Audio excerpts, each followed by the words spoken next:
Welcome back. It's the Big Blue Banter, New York Giants football podcast. I'm Dan Schneider, joined as always my co-host Nick Velato. Excited to talk football with you today. It's been a little while. And one thing I wanted to discuss with you today, because I tweeted about Nick, it caught some attention from Giants fans, and so I wanted to get your opinion on it. And that's a tweet I made about the difference in the Giants' speed at the wide receiver position, and we'll take it to the skill positions as well, because I want to discuss that as well, now versus when Joe Schoen got here. So let's start, Nick, by discussing. Actually, before I do that, I want to give a quick shout out because this is something I haven't discussed with you yet either. Last week, and I'll keep this short because I know some people enjoy this, some people don't enjoy this aspect of the pod, but some people do. And last week, I was golfing, solo ground, had to pick up what was it? It was Saturday. I didn't have any friends to golf with; they were all busy. So I did a solo round at Flanders, and I booked it. And when I get there, it's with three friends, Nick, and I see one of them has a Giants towel on his bag. So I say, "Hey, look, you're a diehard. Are you a fan of the Giants?" He says, "Diehard fan." It's like, okay, interesting. Do you listen to any podcasts? He's like, I do listen to one podcast. It's called Big Blue Banter with Dan Schneider. I follow him on Twitter. I was like, that's me. And he's like, what? And it was the coolest moment for me ever since doing this, actually meeting a listener. Shout out Colin. And I'm sure he's listening right now. And it just feels so good to like actually have that happen in public. And it was a fun round after that because it was a fun round anyway, but shot a 102, which is good for me, especially at Flanders. Very tough course.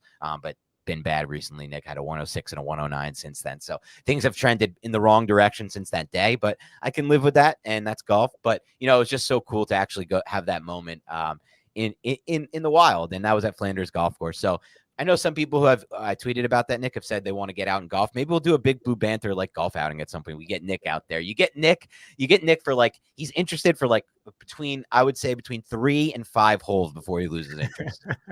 It's pretty accurate, Dan. I would actually be 100% down for that, though. Okay, cool. I like getting out. Like, dude, golf is like, I like the shit on it because it's more fun for me to crap on golf. But at the same time, what's better than being out with just your boys, drinking some brews or whiskeys or whatever you're into, and in nature and hitting the ball around. So I'm not completely opposed to golf. I just think it's kind of an elitist sport. It is in some way too. And I don't love that aspect of it, I'll be honest, but I like the other aspects of it, the being in nature. And mostly for me, the nature part is great. But for me, it's just when you're this type of person that I am, somebody who's as competitive as I am, and this, we've had our battles.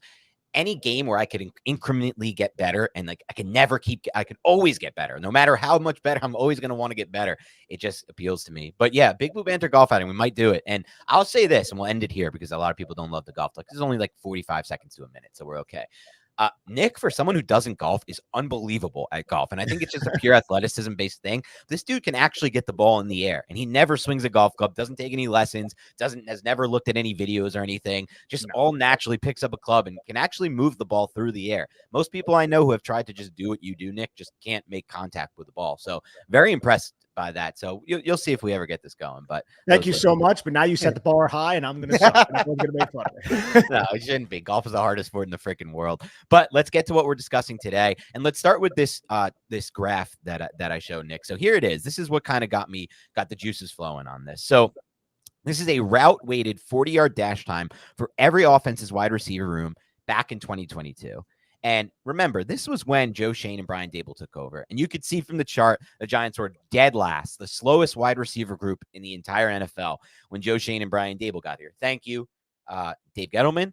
We really appreciate the work you did to improve the speed on the field and make this team a threat at all 3 levels and open up the defense and open up space in the middle of the field using deep threats, none of which you had at any point with Dave Gettleman. And what didn't help, Nick?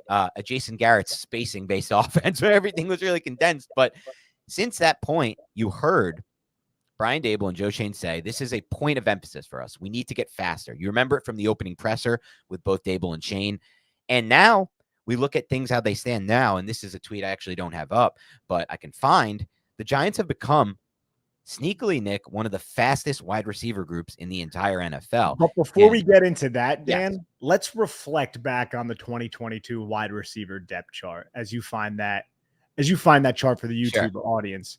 So Darius Slayton, fast guy. We can all admit that. Kadarius Toney, quick, right? Didn't learn the playbook, couldn't get on the football field. Kenny Golladay, not great. CJ Board, David Sills, For going before the season, we had Keelan Doss, I think, in training camp, and Colin Johnson, and then Sterling Shepard, who was often injured. So you're not looking at a depth chart that is full of these young, explosive wide receivers who can stretch the field vertically. Maybe Kadarius Toney could have been that guy, but we know there were a lot of issues there, and he was much more of a quicker than fast type of individual anyways. Yeah, exactly. And that's what we'll get into too, because we're going to talk about just the pure speed aspect of it from a straight line point of view and what that means from a schematic standpoint. That was really what I want to get your opinion on. But I also want to talk about the explosiveness, because they have added a different level of explosion, I feel, to the offense as well. So since Joe Schoen and Brian Daboll got here, they obviously inherited Darius Slayton, who ran a 4.39. I would say he's more straight line speed than explosive, but does have some explosion to his game. But since then, they've added Malik Neighbors, who ran a 4.38. And we'll talk about the explosion at some point, but 4.38. Wan'Dale Robinson with a 4.44.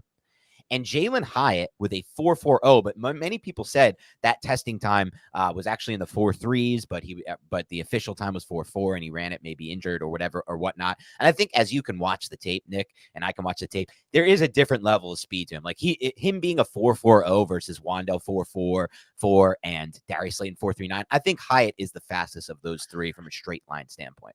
I would agree. I don't think Hyatt tested that well relative to the tape that I saw. Hyatt's play speed is so much faster than a lot of the wide receivers who run a 40 around the same 40-yard dash that he ran. I was actually underwhelmed by his 40. What was it, a 4.39 you said? 4.40 flat. It was a 4.40 flat. I was like, 4.40? I mean, you are much faster than that. I'll say this, though, man, if we're just talking about explosiveness and also just for that 2022 depth chart, there was also Richie James were on the roster, but not speedsters. Richie James, like much more of a slot guy. So you're not looking at that fast of a team at that time. And I think Joe Schoen and Brian Daboll have done a good job replenishing the roster with speed. And I think Wan'Dale Robinson is one of those guys. Look, Wan'Dale Robinson, no one thinks of him as this deep threat because he has 0 percentile arm length and 0 percentile wingspan, and he's much more effective as a route runner, running pivot routes closer to the line of scrimmage. But when he gets the football in his hands, like we saw against the Rams on that touchdown, you give him a jet sweep, you give him an end around, you hit him with the screen. He's shot out of a cannon. He's a shot out of a cannon type of football player, Wan'Dale Robinson. And he's not even the most explosive wide receiver the New York Giants had in that type of effect now. That's Malik Neighbors. Malik Neighbors is more explosive than a Wan'Dale Robinson. But if you put Malik Neighbors and Wan'Dale Robinson on the same team with Jalen Hyatt and his speed and his ability to use and leverage his athletic traits, you're talking about a lot of different methods to slice and dice defenses. And that's one reason why I'm slightly excited about this wide receiver core going in. Obviously, the wide receiver core, I'm plenty excited about. There are other aspects of the Giants team that I'm a little bit concerned about, which we can get into throughout this offseason. And Nick, of course, meant wide receiver corps when he said wide receiver core there, but that's a throwback one right there. But I'll say this, Nick, when we can get into the explosive side of it, because look, they've added obvious speed to them. People have said like, oh, what about, they added speed last year with Paris Campbell. I think everyone can kind of see from the film, Paris Campbell's tested time, 40 time before his injuries was not what it looked like on tape last year, at least not to me from a vertical standpoint. I mean, he didn't have a lot of opportunities to run vertical routes, but point being, there's a different level of speed between him and a Jalen Hyatt when you watch the tape. And I think it's pretty obvious. Sorry, go ahead. Did you want to say something on that?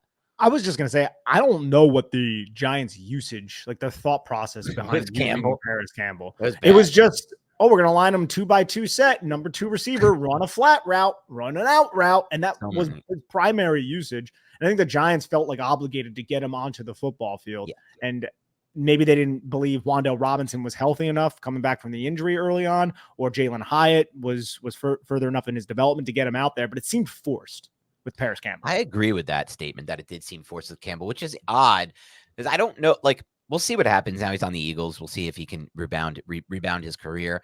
And there were some moments of verticality in his game with the Colts. Obviously, we saw the one versus the Giants when they played the Colts played the Giants in 2022. It did feel very forced though with Campbell. Like, here, he's our guy. We signed him. Let's just get him on the field and like force these routes to him. But I don't know how much of that was just, the dysfunctionality of the Giants offense, right? Like if you were running a Joe Burrow offense with a good O-line, like could have Paris Campbell made some plays with slot verts and things like that? We weren't running that offense. We couldn't run that offense. The O-line was a disaster and the quarterback situation wasn't excellent. So I do think, though, there's a different level of speed that's on the field when you replace a Paris Campbell with a Malik Neighbors, obviously. And we'll get into the explosion aspect. But just to go into like the speed side of this, because this chart obviously showed that when they took over, they were dead last in adjusted speed. They added also, so I said Hyatt with a 4.40, probably closer to in the 4.3s if we actually looked at it, realistically, and he didn't have that poor testing time. Wan'Dale 4.44, Neighbors 4.38, and they also added Tracy with a 4.48, Tyrone Tracy this year, add some speed. And we'll talk about Tyrone Tracy's stop and start, because I think that's the big thing too. And then obviously Theo Johnson, who may be more of a stop and start guy, or maybe just more of a overall athlete than as his tested 40 time, but does add a level of just long stride speed to the middle of the field that I don't think necessarily had. You could say Waller had it, but we saw so little of Waller that it's hard to say. And by the way, Waller might be back. We still don't know what's going on with the Darren Waller situation at this point. But in addition to the speed, they've also added what you discussed, Nick, which they didn't have with all those players you mentioned, the CJ Boards, the David Sills, all those guys who were playing, which is stop and start ability. Malik Neighbors, different level stop and start ability, that 0 to 60, that 10-yard split, that 20-yard split. Wan'Dale Robinson, also an obvious juice player with that stop and start ability. And I know my cousin, shout out Ari, loves when I say the word juice to describe football players. They got that juice, but it's a fun word, and it's hard to explain burst. Just say burst. I should just say burst. They got the burst. And then Jalin Hyatt, less of that kind of athlete, but Tyrone Tracy as well. So I think there's 3 additions from that standpoint. So let's break it down in 2 ways, Nick. I want to start by just discussing the raw speed aspect of it. Yeah. What does it add schematically to an offense when you have raw speed on the field? Well, first off, you need, I would say, a signal caller who is going to access each level of the field, because you want the defense to be threatened, and raw speed is going to threaten the defense. It can help you out just hitting a wide receiver with the screen and him using that raw speed behind good blocking, which the Giants also have not had, to get vertical and then to possibly score touchdowns. But if you're just talking about the defense having to defend a player like Jalin Hyatt, you might want to, if the quarterback is throwing the football down the field and testing you, and it actually you complete 1 or 2 passes, that could switch a single high, middle of the field close, cover 3, cover 1, depending on what type of defensive structure you're going up against, to a quarters look, a middle of the field open look, where you have split safeties and you're rolling coverage over the top of a certain receiver, depending on where you are aligning a Jalin Hyatt. If you align Jalin Hyatt at the number 3, he could split that middle of the field open safety. Yes. You might have to keep a middle of the field close safety there to occupy him, or put one of your best cornerbacks on him. If you have him outside as the number 1, you might have to roll coverage over the top of him. And that's going to lead to lighter boxes. It's going to lead to more rushing attempts for Devin Singletary and lighter boxes. And you can get, 1st and 10, you run the football, get 4 or 5 yards. You're in a 2nd and 5. That's a much better situation than being in a 2nd and 10 due to an incomplete pass. And that's an argument for running on early downs. Now, there's a perfectly good argument for passing on early downs as well, depending on what the defense is doing. It just makes it just puts the defense in a bind. It puts the defense into a situation where they have to defend an offense that is multifaceted. And the Giants' offense has not been multifaceted for quite a while. They were multifaceted in 2022 because of Daniel Jones's legs and their ability to use the rushing game to set up the play action passing attack and rely on Daniel Jones' efficiency to punish loaded boxes. And the Giants did that well early in the 2022 season. But there weren't teams playing quarters and cover 2 all the time against the New York Giants, because the Giants weren't pushing the football vertically. If you have true speed threats and a quarterback who is willing to throw the football deep, and important, an offensive line who can block long enough to allow the quarterback to do that, then you can threaten the defense in a bunch of different ways. And that's going to allow the offense to run the football more effectively. And it's going to allow the offense to possess the football more and create more explosive plays, which is going to lead to more points. And that's all we want for the New York Giants. And I just feel like we've been starved of that for the better half of a decade now, Dan. You're right. And I'm going to circle back to both of those points you made, because those are the counter side of it. And we obviously like to hit all angles. It's not just a positive only podcast, but we'll get back to both of those 2 aspects. But I want to say this. I think about just what I've learned watching the game over the years. I think about one of my favorite offensive play designers, 2 of my favorite offensive play designers, Andy Reid and Sean Payton. Sean Payton's entire coaching trick. And you could say, oh, Sean Payton, he doesn't have it anymore. I don't know, man. He got like a 26-8 touchdown interception ratio out of Russell Wilson last year, which is absolutely insane to me. But I think about the way they designed offenses. In Sean Payton's offense, the entirety of his coaching career, there's been a Devery Henderson or one of those types of receivers. Those, they say like the, who does that guy say? Was it Josh Norton? No, Adam Levitan. Is that the guy who says they run like the wind sprint guys or whatever? The wind sprint guys, the Marquez Valdez-Scantling guys. Yes. Right. Yeah. And that's the other guy I was going to talk about, Andy Reid, because you also have it with Tyreek Hill and Marquez Valdes-Scantling. The point of those types of receivers, those having that kind of speed on the field, it's to open up the intermediate middle of the field, the best place to throw the football, the place where it's easiest to throw the football, the place where it's available to throw the football, the place where all the elite quarterbacks destroyed the middle of the field. Burrow, Mahomes, every great quarterback, every great passing game is using the intermediate middle in the NFL. In college, you can use the intermediate outside, like we saw with Jaden Daniels and Penix, because there's more space and it's easier to work there. But I always think about how that affects the game schematically when you have that kind of speed on the field. If Jalen Hyatt is running the post, or if Jalen Hyatt is running a vertical route, what's that going to mean for them? And we talked about this a lot last year, by the way, with Darren Waller. We were like, Darren Waller is going to eat in the middle of the field. But now I think about a different player who can eat in that range, and it's Malik Neighbors, right? If Jalen Hyatt's opening up that much more space for Malik Neighbors type, who I saw run a lot of those intermediate middle routes with LSU, and do a decent job. Obviously, they didn't use that as much in the offense as you would like, because with Jaden Daniels, but is a different level to me of post-catch opportunity for the Giants now when it's Neighbors running those routes instead of Darren Waller. 100%. And also, you got to think about how the Giants offense has operated recently too. There's a lot of little quick dink and dunk type of plays. Get the football into Wan'Dale Robinson's hands, get the football into Saquon Barkley's hands. You could still operate an offense similar to that with a player like Jalen Hyatt and a player with deep speed who is going to threaten those safeties still. And you could draw them closer to the line of scrimmage, the safeties, and draw the whole defense closer to the line of scrimmage. But now you have that speed threat that's going to have to be accounted for, that can open up the middle of the field. And it's just a lot for defensive coordinators to have to really wrap their minds around if you have all of those other pieces that need to be at your disposal to allow an offense to fully function to its capacity. And that's kind of the big question mark. And I want to say one thing too about Jalen Hyatt, just to kind of substantiate the claim I was making before about his play speed. This guy clocked at 21.9 miles per hour in 2022 at Tennessee. 21.9 miles per hour play speed. He was over 21.5 miles per hour more than 5 times in 2022 at Tennessee. That's not something that a lot of wide receivers are doing, not even at the NFL level. Right. And at the college level, he had a little bit more space. So I might look up and see if I can find his GPS tracking data from 2023. But this guy has true speed. The 4.4 to me is bullshit. Like, I view this guy as like a 4.28 type of player because I think that's what he plays to.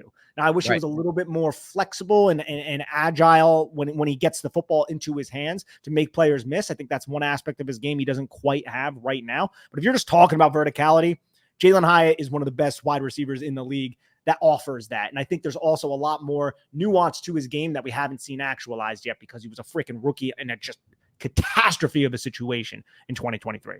Yeah, I mean, you could see it from the tape, the Oakland Raiders game. There's plenty of games where he's just open on the vertical plane. The ball's not coming his way. That's not on him, but that will hopefully be improved this year. And that's like the thing. Like, it's like, I think about how these two things work hand in hand, how much speed the Giants have added to the wide receiver core and how much explosion they've added with the players like Neighbors and the players like Wan'Dale and even Tracy, who will be used in some ways as a receiver or just as an option out of the backfield as a receiver, or maybe even lined up, in the slot, because they work hand in hand. Because if you're opening, if you have the speed to force defenses to account for it on the vertical plane and intermediate, it's going to give you the space to where the explosion and the post-catch, therefore the post-catch ability, it actually has an opportunity where it's not all condensed and where the defense is forced to give you more space to work with as a post-catch player. Wan'Dale, Tracy, Neighbors come to mind in that regard.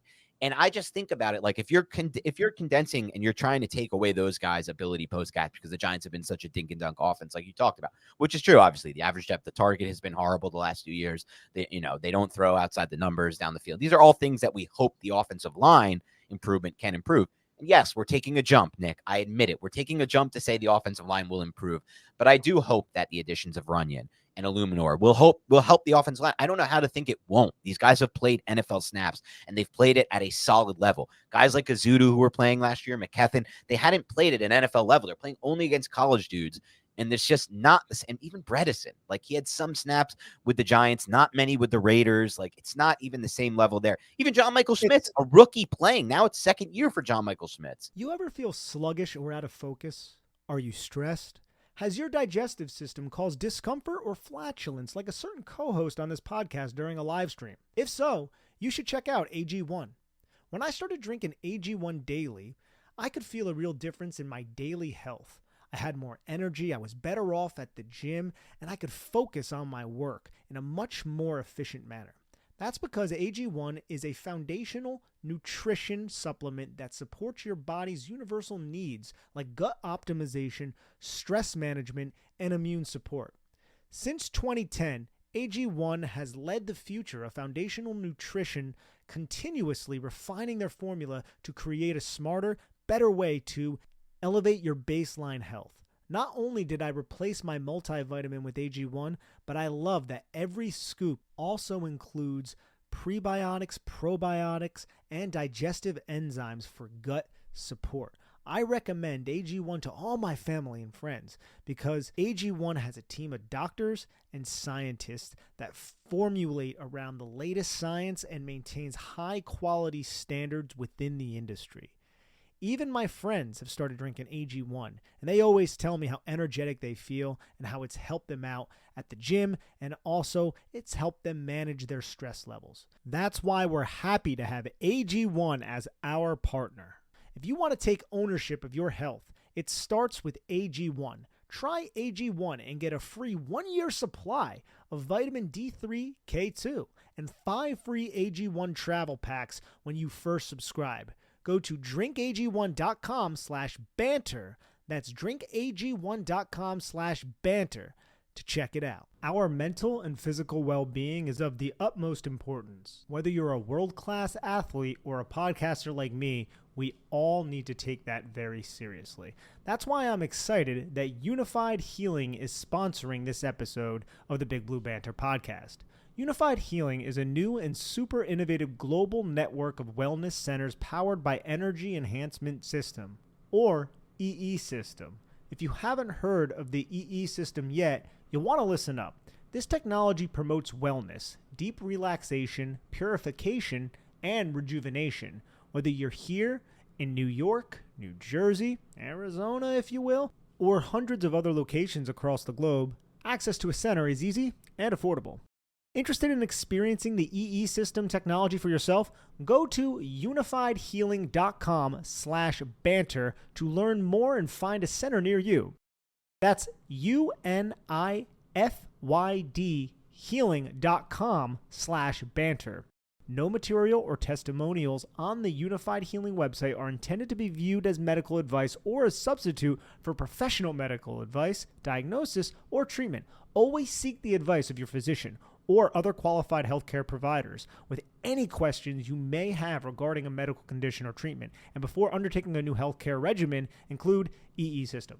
And I'm not trying to excuse the 2023 season. I think a lot of mistakes that the New York Giants made from a front office perspective really were accelerated due to one thing that happened very early on in the 2023 season, and that was Andrew Thomas's injury. You lose your best player on offense, it's going to have ripple effects throughout your entire offense. But when your backup plan is a possible starting guard who played some tackle at UNC, and now he has to be forced to start at left tackle for a right-handed quarterback. Who had issues pass protecting as a rookie at guard.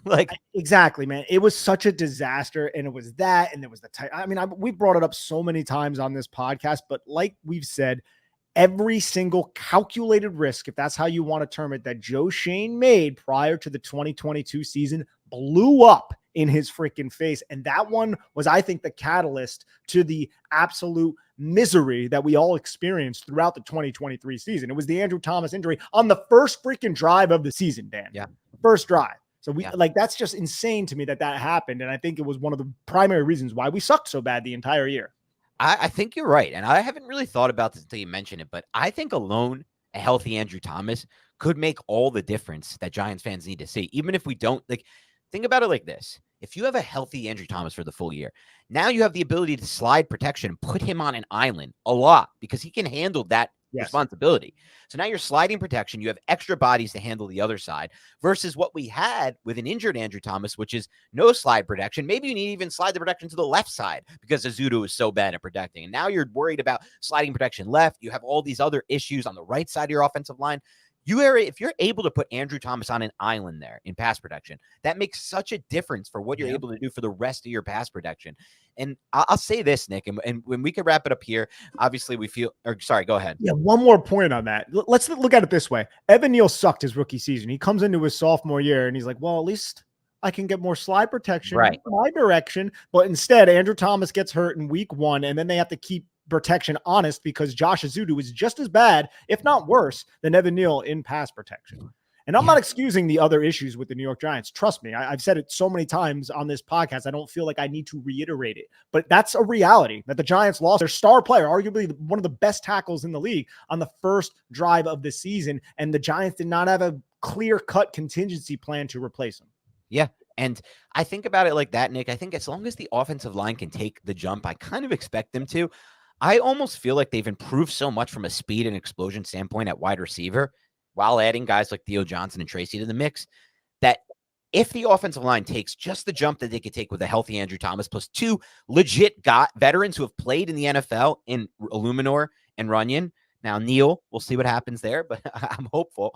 But if that can happen with that receiver, with the speed and explosion they've had at receiver, it may negate quarterback to an extent. I'm not saying that means you have all this crazy ceiling, but I don't know, man. I think Daniel Jones or any quarterback can operate and get the ball out with a little bit of protection and that much at receiver, because they are better at receiver than a lot of these football teams. Yeah. I swear to God, I looked across every depth chart, and we'll do this maybe before the season. But when you have Neighbors, Hyatt, and maybe we're too high, quote unquote, on Hyatt and Wan'Dale, I suppose. But I don't know, man. If you watch the tape the way we watch it 5 times over every play, you see a lot that you like about these guys. And sure, the stats don't show it, but I mean, who's going to get stats on that passing offense last year? But I really feel, go ahead, Nick. I think there's projection with Hyatt. I didn't mean to cut you off. I think there's projection with Hyatt to where people can honestly point to that. And I would say, yeah, I think you're right. With Wan'Dale, though, Wan'Dale has overcome a lot in his young career, Dan. Wan'Dale tore his ACL after he was really coming on in his rookie season. He comes back last year, and he is one of the focal points of one of the shittiest offenses in the league. And I don't think we've even seen quite the potential. And he's doing this while he's like 5'8" with like Tyrannosaurus Rex type of arms. So there is a ceiling cap there possibly, but I still think he is such an effective weapon with the role that he's going to play in this offense, because the Giants don't need him to be a number 1. They don't need him to be a number 2 even. He could be a damn good number 3 and a very effective player that you can even build a game plan around, despite the fact that he is a number 3, if they are rolling coverage towards Jalen Hyatt's speed, or they are double covering Malik Neighbors. That's exactly right. If they're double covering Neighbors or they're rolling towards Hyatt, either things they're going to have to continue to do. Now you have Wan'Dale in space. And what did I see out of Wan'Dale last year? I saw legitimate steps of progression on tape. I saw the ability to break in and out of these routes. Saw the ability to win a game against the Packers with a route he ran against a corner that he cooked with that route. And that's on him. Like, he won the game for the Giants. Yes, DeVito got the ball out. Good job by DeVito. He actually threw that on time. It was a nice throw with anticipation. And that's something to consider as well. Great throw by Tommy.